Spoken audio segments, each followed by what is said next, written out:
This is the ideological evolution of your classic and present day categories of a person saying they're a liberal, they're a conservative, and they're in this party, they're in that party, and the definitions and where you might fit, and taking a test to see, I think you should do this for your business. Again, a lot of people might take it surface level as political. It's not political. This is business. I don't have any political interest aside from capitalism. I want to see people rewarded for the value they bring the economy, the marketplace, America, and being kind to human beings and respectful to human beings in correspondence to the amendments that founded this country. Political labels, they don't disappear, they invert. They flip upside down, they change depending on the cycle that we're in. What's crazy here is in the early 1900s, a liberal, which would probably be a lot of my community, I'd be a classic liberal, you'd be a classic liberal if you're watching this and you agree with individual freedom, have small government, you don't want a lot of people in charge that haven't done anything, telling you what to do, taking your money,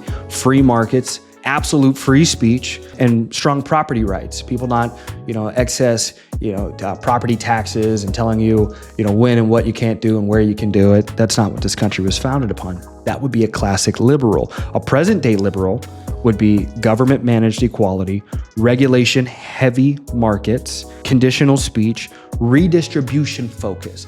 Change your mind right now. You're watching this and you're thinking politics, and I think business, and plug that in. Who in your business right now likes to have freedom and likes to have, it's all on me. It's on me to figure this out, to bring value and to build. And then who in your business or who in your life is thinking it's on us and I need a piece of what you have and we're going to share what you have. Have you ever worked with somebody where they're like dragging behind and they're not doing their work, but you're doing your work. You're showing up early, you're giving effort, you're being really kind to the customers, but you get treated the same and paid the same. Is that fair? Did you like that experience when you worked for a boss and they treated you the same as that person that was garbage?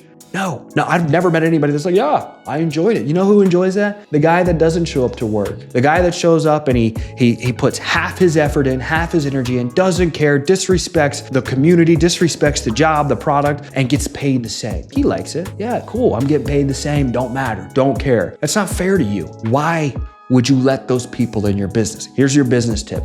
Get those people out of your business. Think that this is all business. Next, you have your category of progressive. An early progressive is temporary reform. We want anti-corruption. We don't want any corruption. We can agree with that. We want breaking monopolies. We don't want one company group to control everything. Understood. I can understand that. And experts at tools. Your modern day progressive, permanent systems, outcome management. So we're going to manage the outcome. We're going to have a permanent system. It's not going to change. Experts as rulers. I don't mind that. And centralized control. I don't like that. You got to take these tests though, and you can do it real simple with chat. Plug in all of these, create a test for your business, for yourself, see where you stand, and look at the pros and the cons. Nothing I'm saying, am I saying that you are wrong for thinking this way, but we need to start having more conversation on why do you think that way? Can you prove to me why your way is better? And can we meet in the middle and learn from one another and build a better business? Again, I'm on here trying to share business advice. I'm not trying to run for governor of Florida.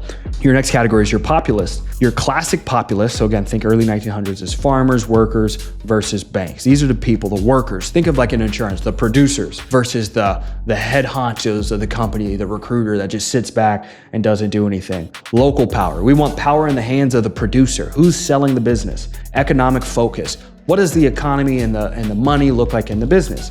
Now, your modern day populist is your people versus institutions.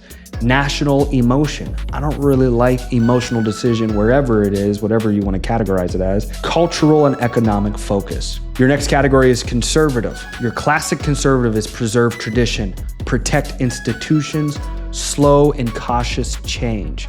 I like cautious. I like being calculated, but slow and super rigid traditions. In my opinion, I don't think that works in an ever-changing, evolving world. You have to be, adapting. You have to have, again, where we're going to get into, my favorite term is technocratic, which just means the people that bring the most value, that are experts in the direction we want to go, they need to be leading the operation, and we build around them and what they see fit. That would be like a modern day Elon Musk. Your modern day conservative would be defensive posture, cultural resistance, and distrust of institutions. Now, technocrat, this is my favorite. The early form of technocrat was your engineers and planners solving specific problems temporarily. Present day is data-driven managers, regulatory agencies, and permanent bureaucratic systems. I look at myself as a classical technocrat, and your present day is your data bureaucracies. People, we're gonna go by this and do this,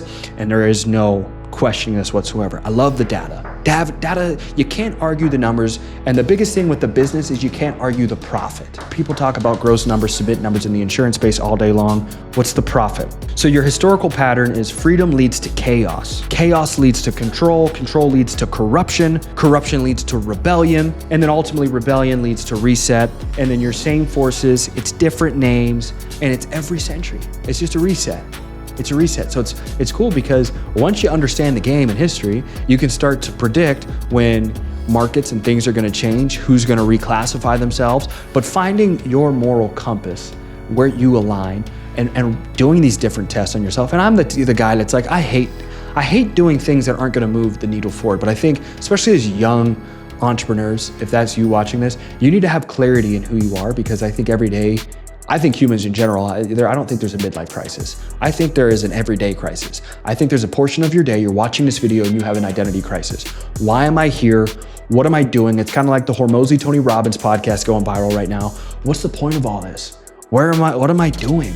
Why am I even making this money? Somebody's watching this, you're watching this right now, you made your first $1,000 sale. Somebody's watching this right now, they're gonna spend $1 million this month on their business. They just had an exit for 9 figures. Maybe not a billionaire's watching this, but there's a guy out there that's at a 10-figure exit or a 10-figure net worth business, and they feel empty. They feel like they've just pushed. But if you're watching that video, what's your pull? What's your why? You wake up with that identity crisis every day. Here's where I think you should run tests on what do you align with morally? What do you align with philosophically? What are your rules? What rules do you want to abide by? Do you want to be a capitalist where you believe you should get paid and rewarded in fairness to what you bring the economy? Do you want to be rewarded for the value you bring your family? Do you want to find and build a value-based family centralized unit with you're going to have a husband or a wife and your kids are going to do this, and this is how, like, the sooner you can figure that out and just take 10 minutes, run a test, you're going to change. And I love telling people, because they'll be like, well, is this me for the rest of my life? No, this is you for this year. Do you know how much changes in a year? It's one of those great sayings. You underestimate what can get done in a decade, but people overestimate what can get done in a year. But they negate the fact, they forget the fact that a lot changes in a year. 4 seasons happen in a year. One day you got snow and ice, the next day it's sunny, you're at the beach, and it's a whole different season of life. That's life, it's seasons. You change, you evolve, but you find your core nucleus and you find your core people of here's the rules we're gonna build by. Here's what we're gonna live by, and this is what we're gonna accept and what we're not gonna tolerate. So I think it's all genius. I love it all. If you like my content, like, share, subscribe, comment. If you have ideas on what I should talk about, just shoot me a DM on Instagram. It's